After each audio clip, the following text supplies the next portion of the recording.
Today, we're trying a twist, inspired by a viral Japanese recipe. And trust me, the result feels like breakfast magic. Start with 4 eggs and carefully separate the yolks from the whites. To the egg whites, add a pinch of salt, a bit of black pepper, and a sprinkle of Italian herbs. By the way, where are you watching from?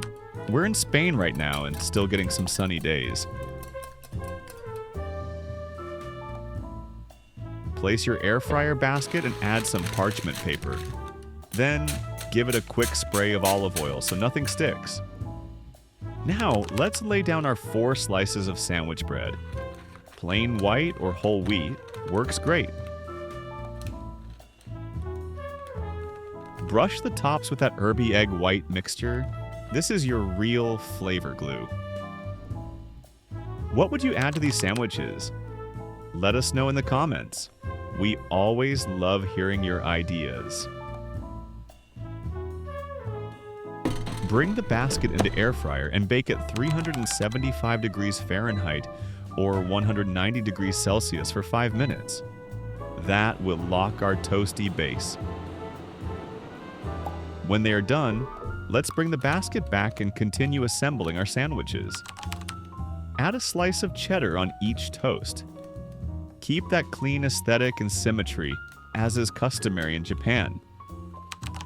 Then add a layer of mortadella, but if you've got Japanese ham, go ahead.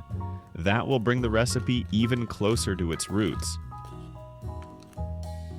Follow it with one more layer of cheese slices.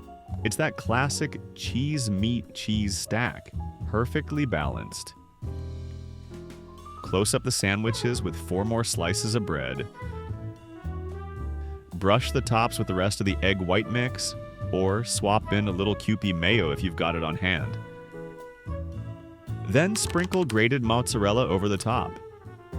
That's what's going to melt into a golden, bubbly crust.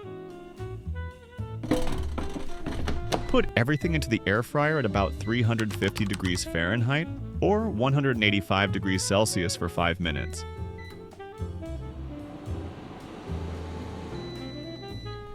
They look almost done. But hold on, the magic isn't finished yet. Place 1 egg yolk on top of each sandwich. Will they stay perfectly centered? Probably not. Will they taste amazing once they sink into that cheese? Absolutely.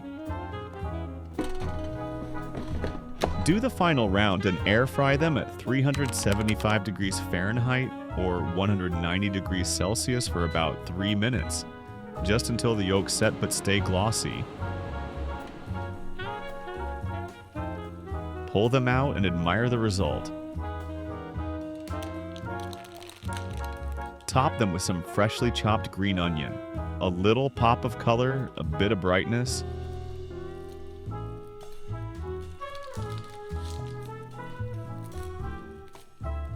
Golden edges, melted cheese, and silky yolk. We can call it like Japanese-inspired hack, but with a cozy air fryer upgrade. It's crispy, it's cheesy, and yep, it's packed with protein too. How long have you been cooking with an air fryer? Drop it in the comments, and we'll make sure to keep things simple and easy in future recipes. If this one made you hungry, give it a like, subscribe for more cozy air fryer ideas, and we'll see you in the next one.